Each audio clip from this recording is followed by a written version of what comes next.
Welcome to People Love Process. Inspiration for me is like a playful muse. I never know when or what will inspire my creative pursuits. I do know that traveling is a very inspirational experience, especially for me. I love to travel. And in this movie, I'm going to create a design based on a cultural phenomenon I spotted in New Delhi, India. Now, this is going to be a fun one, so let's just jump right into it.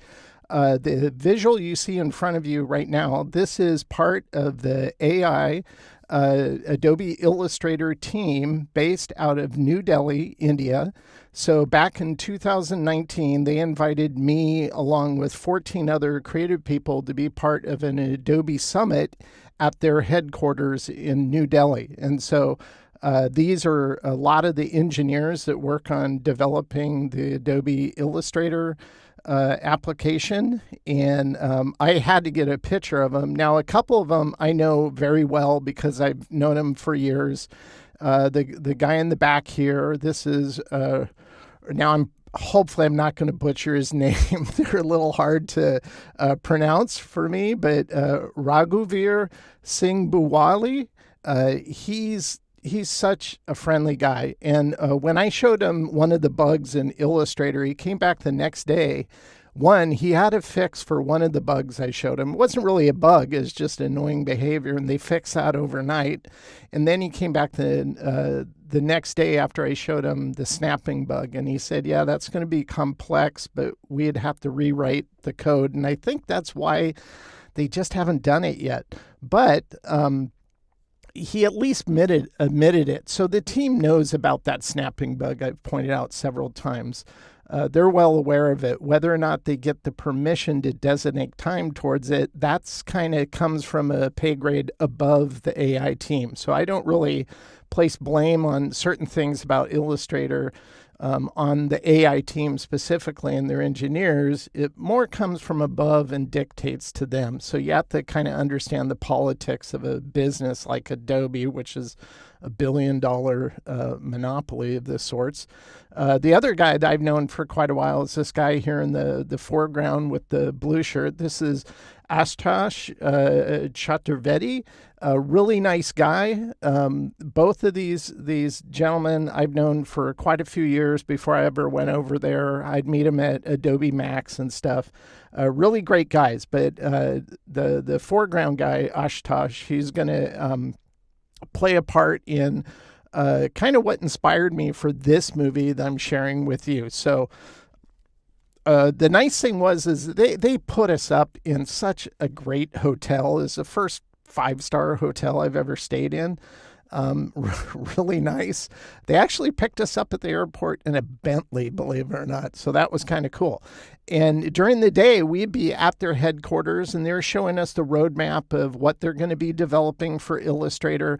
And many of the features that are now coming out were some of those things they showed us. We did almost like a Shark Tank one day, and they gave all 15 of us tokens. Then up front, there's little jars, and engineers would come in and present these ideas of development they want to bring to Adobe Illustrator and present them. And then we had to vote on which ones we thought were going to be pretty cool. Now, there's some that I still haven't seen yet, and hopefully they'll bring some of that because it was pretty magical what it could do, and I think would be very useful.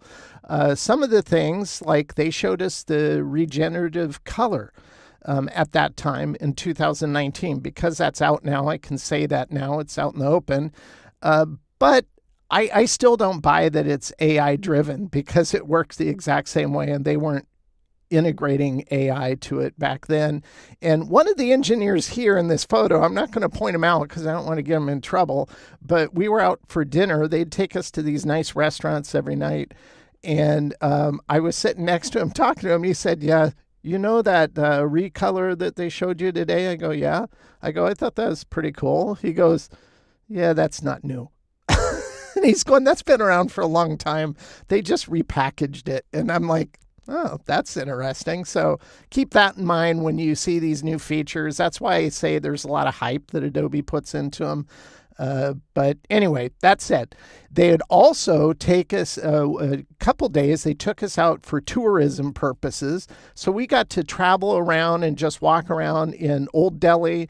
And it reminded me of Indiana Jones, where he's getting chased through the streets of a city by whoever. And this was kind of the culture there. It was kind of cool. There's a lot of these little like catamarans that would take people around, kind of like taxis.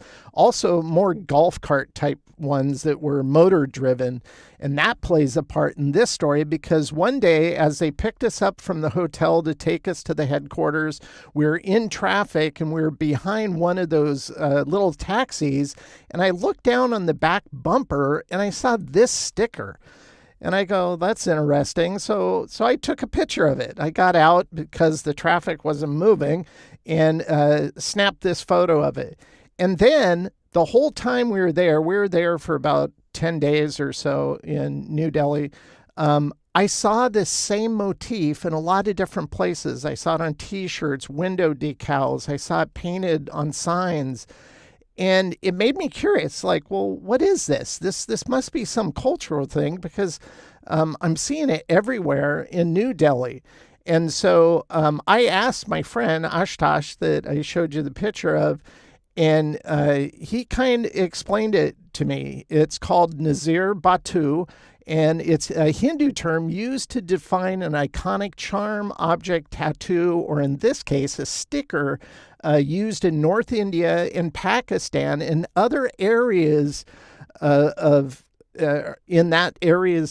other areas and geographic regions and countries in the world in that area. And so it's kind of like their pop culture to ward off evil eye. And that's what the term Nazar comes from. Now, other countries use the term Nazar, but they drop into it slightly different meanings. But the thing is, if you look this up, you're going to find a lot of these kind of visual references throughout a lot of different cultures. Now, the one I saw was 2D, more like the one in the bottom right, which is more of a decal. Others are sculpted, and they're almost like little masks and stuff. But I thought they were pretty clever in terms of their coloring. I like the fangs on some of these and the tongue coming out. It seems to be kind of the modus operandi for almost all of these, with the exception of this guy and this guy down here. But you see a commonality between this type of lore. So, of course, when I saw this, I go, oh, this would make a perfect putting a creative movie together and kind of doing my own take on a Nazar Batu. So that's what we're going to do. And it all starts with drawing. So when I started doing a rough drawing, I knew it was going to be a symmetric design. So I only drew one side. But I always take a sketch, even if it's a rough, crude kind of pencil sketch like this, and I scan it in. Once again, I'm going to use a flatbed scanner to do that, scan it in, bring it into Photoshop, and then I test it, where I just flip it and put it together to see if the proportions are working good. And when I saw this, I realized this is a little too thin. It'd look better if it was a fatter proportion, because a lot of those images you saw over different cultures in the region, it was more of a square of sorts proportion. So I just distorted it a bit, and this is what I'm going to use to draw from in a more precise way, because I wouldn't want to take this and try to build it in Illustrator from this, because it doesn't clarify enough of the information. It's too loose. So I want to create a roadmap to build upon. That's why I redraw it again at this stage. And this is my refined drawing. Whenever I do refined drawing, just know that I'm using a mechanical pencil to do this, because I can get really fine lines, and I really pay attention to form and shape when I'm doing this drawing, because ultimately this is what's going to guide my vector building. I'm not going to do a lot of guesswork. Now, as I start building, I might change something or improve the shape. That's fine. That's art directing yourself, and you should always do that. But in this case, it's going to help speed up the process, because I'm not doing a lot of guesswork. My refined drawing is going to clarify how I'm going to handle this. So once I have that, I select it. we're just going to go ahead and set it to 20%. I'll lock the layer. And this is where I'll just start building my vector shapes on. Now, I only drew out half of this and again brought it into Photoshop and flipped it to get both sides. So I only drew half of it refined with a mechanical pencil, but again, brought it into Photoshop just to weld the two sides together. So as I'm building, I can see both sides here. But again, I'm going to do all my vector building on the right and ultimately reflect it over, join wherever they meet in the middle.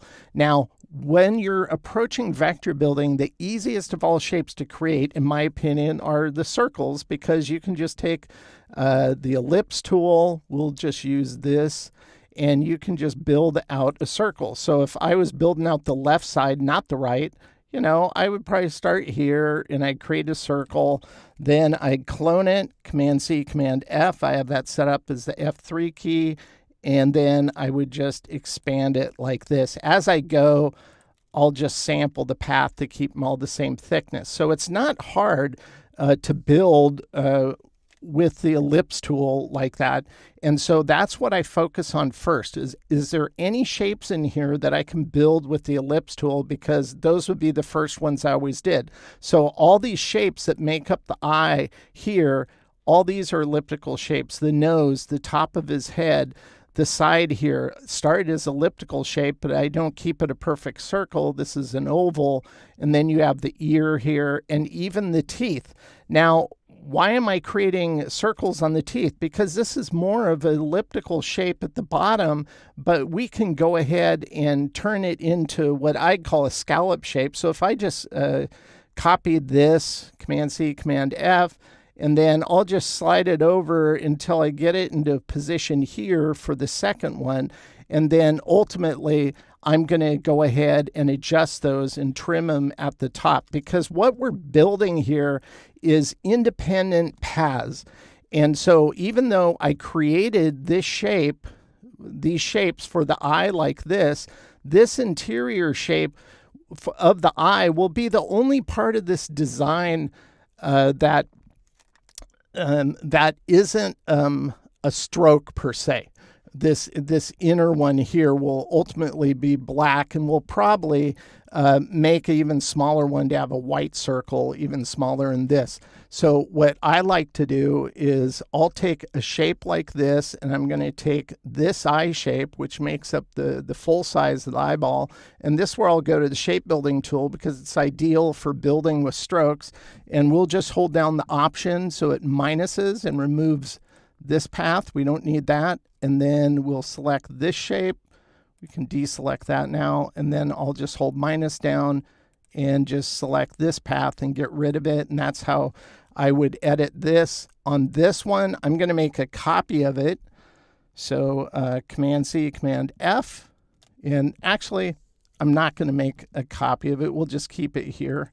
I was thinking about the inner one. This will be a fill. This will still be a stroke. So again, I'll go back to the shape building tool, hold down the Option key, Alt key if you're on a PC, of course, and I'd minus that. So what I'm doing is I'm creating independent shapes. So this is an independent path, this is an independent path.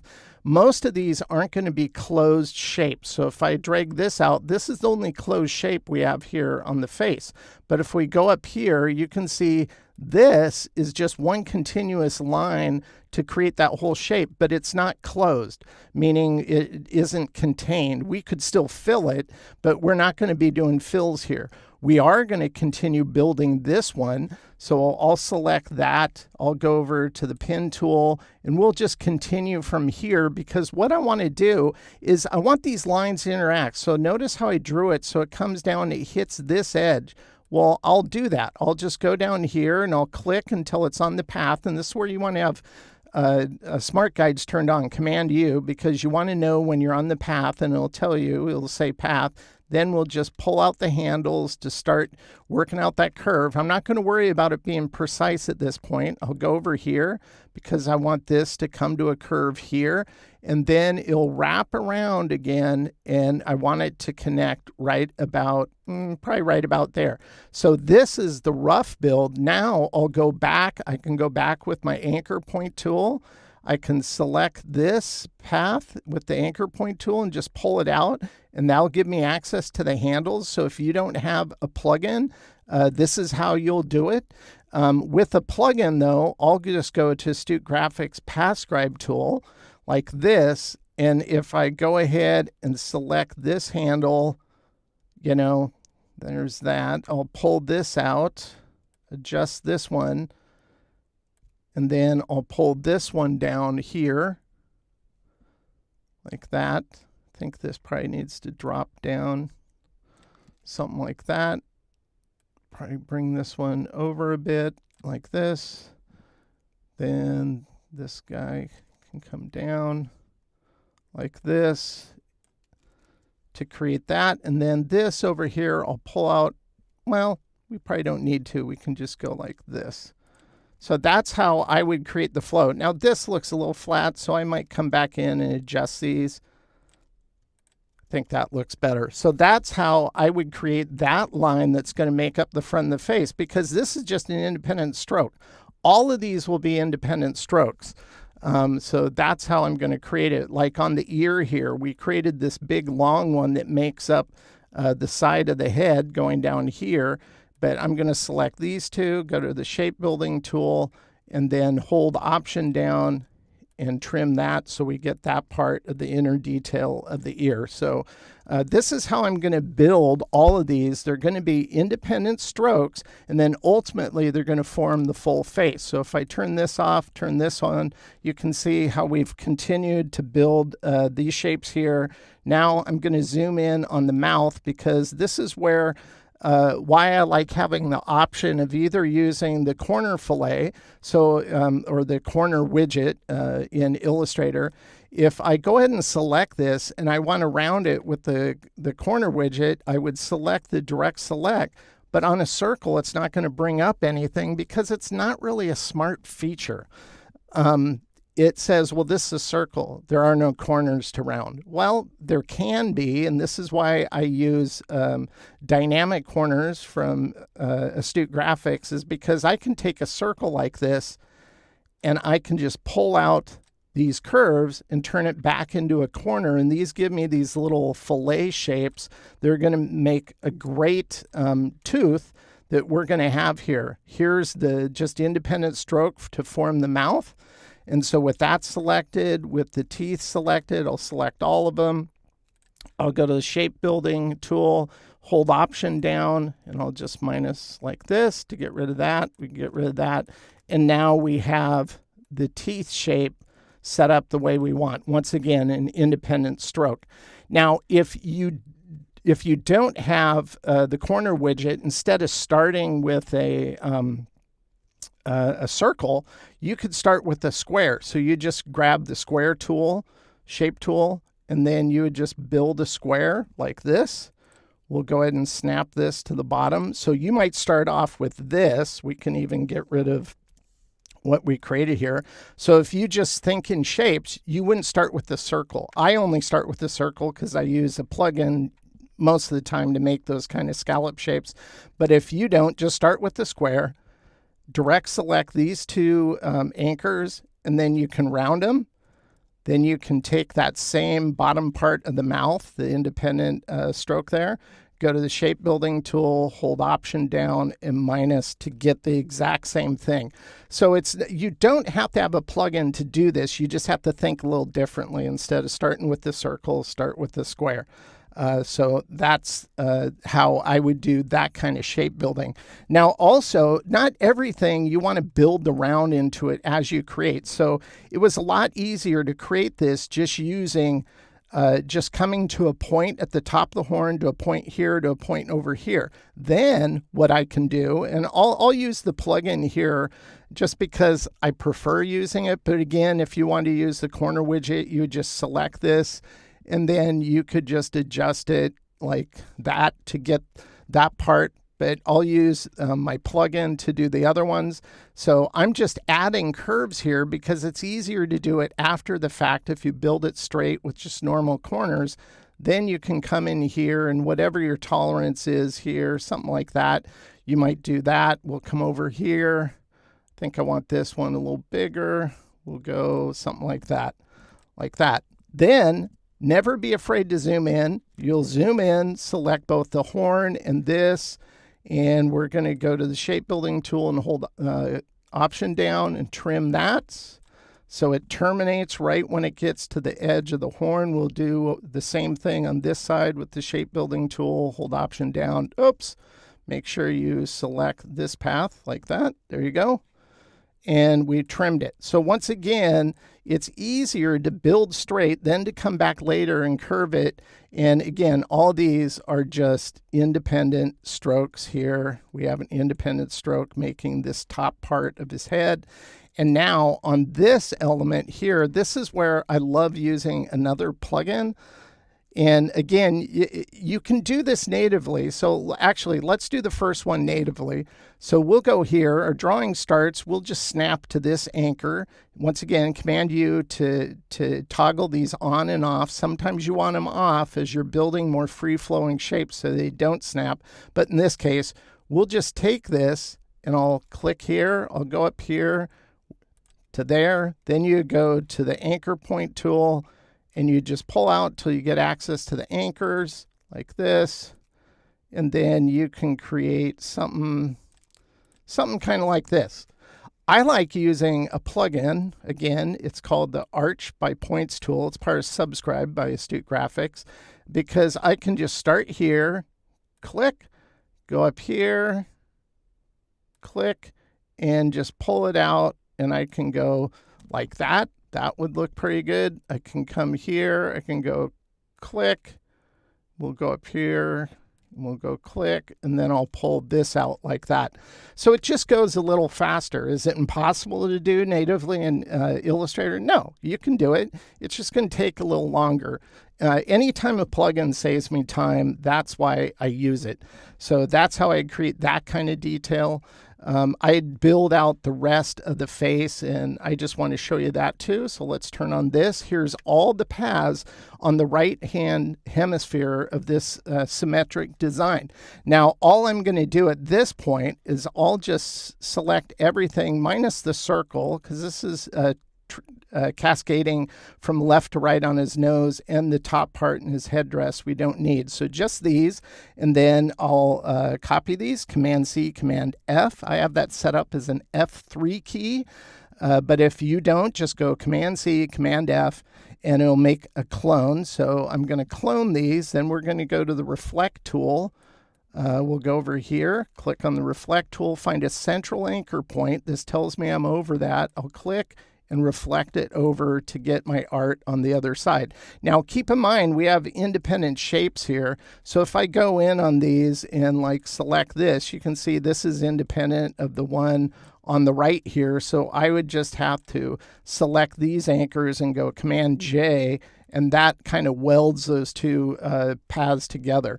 So anytime you have something like this, like these are just two shapes here, so I would go ahead and select both of them. I might group them, go into isolation mode, select this, go Command J, like that. And that's all I do down the central part of this design. So I'd select these, go Command J, select this, go Command J, and it would just weld all those together. So that takes a little bit of time, but it's not hard. You just have to pay attention to that. Otherwise, it'll look wonky where they come together if they're not joined. So just takes a little time to do that. Now, once I've done all of that, I have all of these together. And you can see the difference between this and this one is I put little circles in the eyes. It was at this point I decided I want to have one more concentric circle in the eye there, because that's ultimately going to be white, almost like a highlight on the pupil. And so this is where we need to determine the size of these strokes, because I don't want them this fine. Now, so we're going to go ahead and select everything, but the inner part of the eye, these two shapes, these are going to be just fills. These won't be strokes, so I'm not going to select those, just these. Now we'll go to stroke. Right now it's just 0.75, and I usually build around 0.25, 0.5, or 0.75 when I'm creating my base vectors like this. And now we just want to figure out what's going to be a good kind of size for this, for the final art. Three isn't bad, but I think ultimately 4 is going to be what we want. And also turn on the round corners. That assures whenever it comes to a point, it'll make a nice round instead of mitering to an awkward kind of sharpness. It always works better, in my opinion, by using a round join there. So now that we have all of these, I want to walk you through what's more craftsmanship than it is a distinct rule for building using strokes like this. I just think it works better. Let's go ahead and we're going to select these eyes, make sure they're in front. So I'll bring them to front. And now I'm just going to, just for sake of clarity, we'll group them. And then I'll just go Command A to group all the strokes. We're going to turn these to black because ultimately we're going to have black here. And we'll go ahead and turn these to a black fill because these are the only things that aren't strokes. Like this. And this inner part will be fill of white, no stroke, like that. So this is what our art is going to look like once we expand these, because right now they're just strokes. And we can go down to here and turn off our sketch. We don't need that anymore. Go ahead and turn that off like that. And so this is what we need to expand now. Now, in order to create vector art where this inside shape of the horn, these shapes are independent shapes we can color, you wouldn't want to use like, well, you want to expand the paths. I think it makes the art more useful. So we're just going to select everything here, deselect the eyes. Don't need to worry about that. And we're going to go to Object, we're going to go to Path, and we're going to go Outline Stroke. And what that does is it turns it all into shapes. Now, I'm just going to show you something because you need to be aware of this. If I just select all of these now, because just like the paths or the strokes, these are all independent shapes, just free floating here. So we have to unite them all together. So if we just select everything and we go to Pathfinder down here and we go to Unite, which is the first one, and we click on it, well, first, let's deselect the eyes because that'll fuse the inner part. We'll just do all the line work that we expanded. We'll unite this like that. We'll take this. Let's go ahead. So if I select all of these that we united now, notice we have 1,800 anchor points. Another thing I'll point out, this is a PathScribe is part of Vector Scribe plugin by Astute Graphics. But the PathScribe panel, now PathScribe is what this tool is called, but the panel that you can have on your screen if you're using this plugin has something that it'll detect. And right now, when we united all of these, notice this comes up. What is that? Well, it's a redundant points notifier. It's telling me that in your artwork, I have redundant points.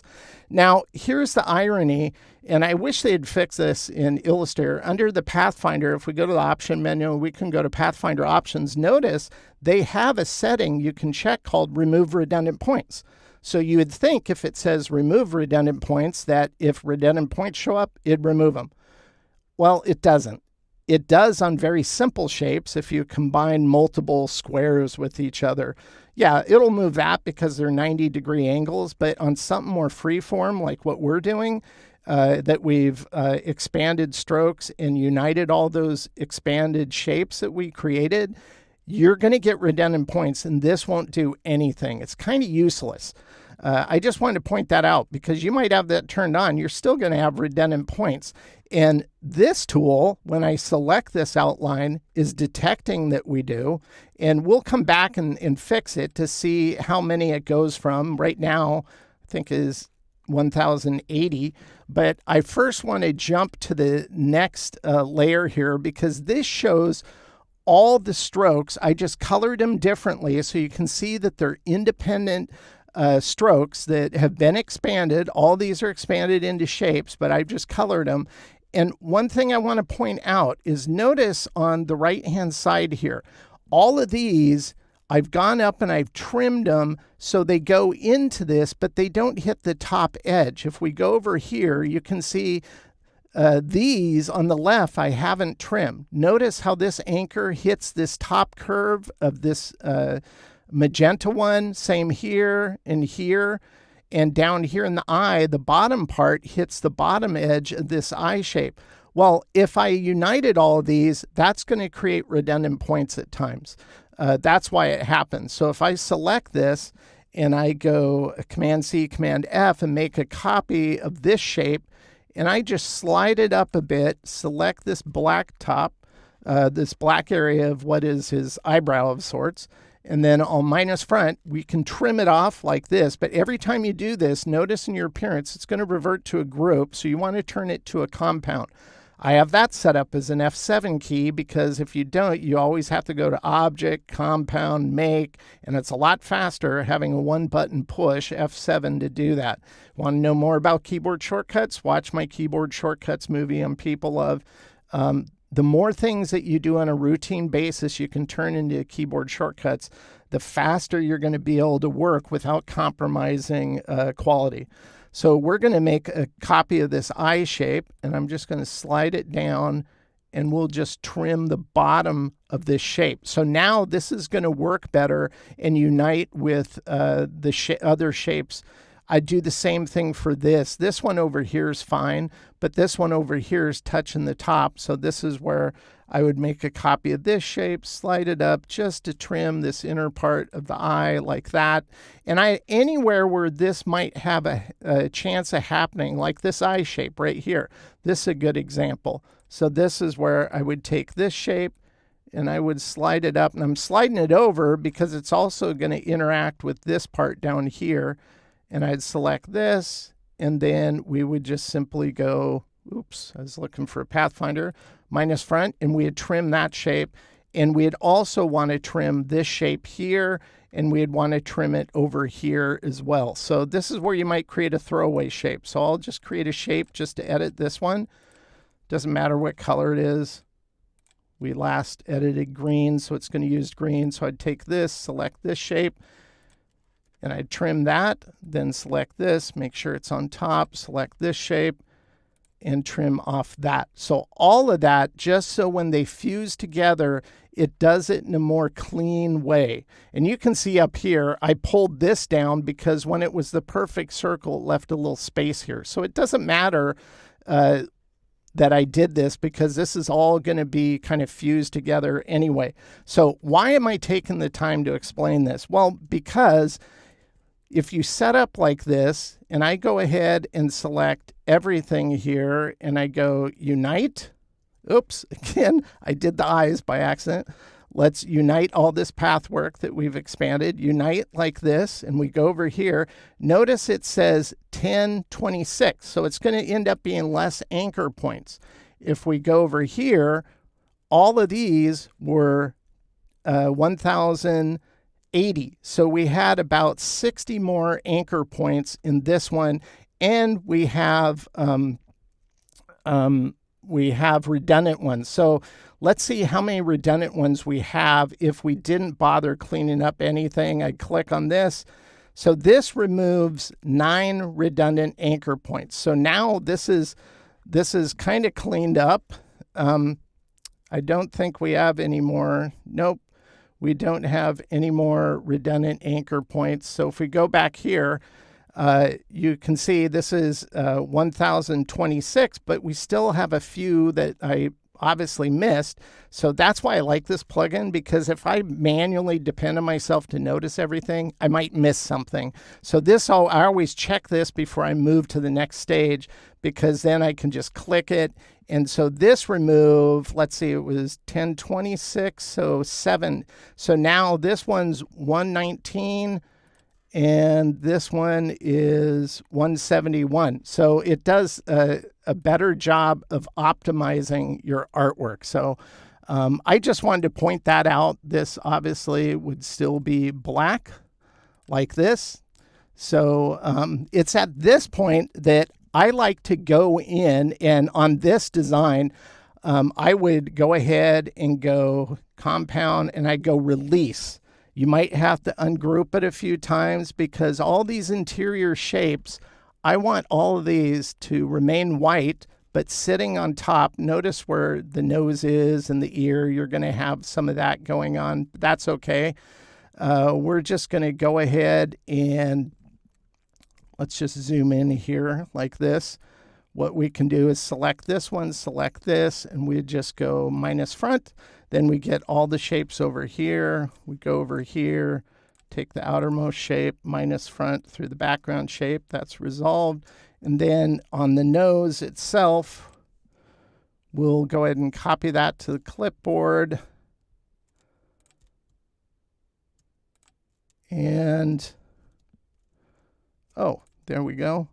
And we're going to go paste behind, keyboard, and we're going to go like this with the background shape is black so you can't see anything. And now we're just going to paste behind all of that. So now we have this shape, and this shape, which will be black. So just so you can see what I'm doing, I'll color it. This magenta, we'll unite it. I'll select the nose because this will just punch through the nose to show black like that. All these shapes for the eyes will cut because these will go behind these shapes like that. And so now that's how I'd have clean art set up. So it's just a background black shape with little islands of white shape sitting on top. Now, again, this is where I'll take time to do something because aesthetically speaking, I think it looks better. Now, does this look bad?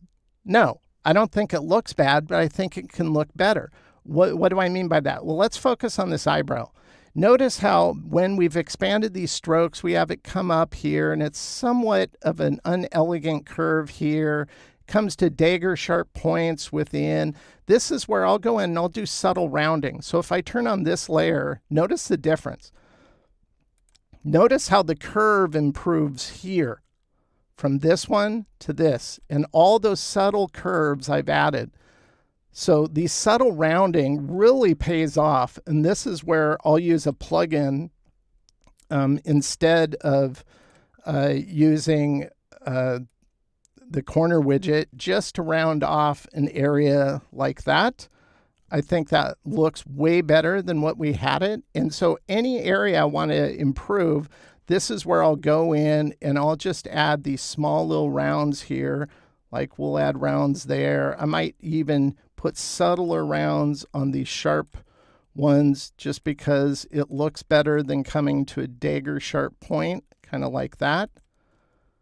You know, I might even round this a little bit, and put some subtle curves in there, kind of like that.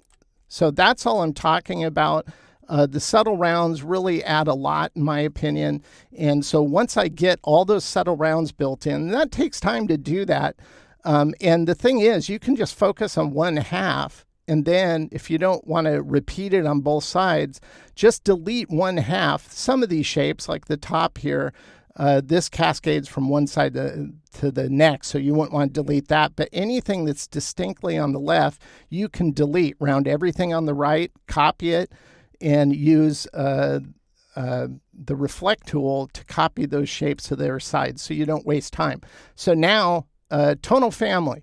This is where I establish colors. Now, in a lot of the examples of these different cultures, the colors are very vibrant. So I wanted to first try that kind of color format where we'll start with the red here. So I'll select this and we'll just sample. And by the way, I mentioned this in our movie, but I'll mention it again. It looks like Illustrator is working on bringing the capability of taking a swatch from your swatches palette, dragging it to desktop, and letting you tile it like this. It's a feature I requested, and they're considering it. So, man, I hope they do that because that'd really be useful. So we'll color these. Some of these will be different colors, obviously. So we'll make this purple. His nose in other areas will make a nice teal. I noticed they use gray, so we're going to bring gray into this for the darker areas.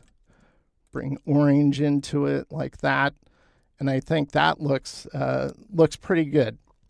Now, it's at this point I was looking at this and I was wondering, maybe I should do some shading. Well, I don't want to overdo it with all this shading because I want it to be flat. I think the beauty of this art is it looks better flat.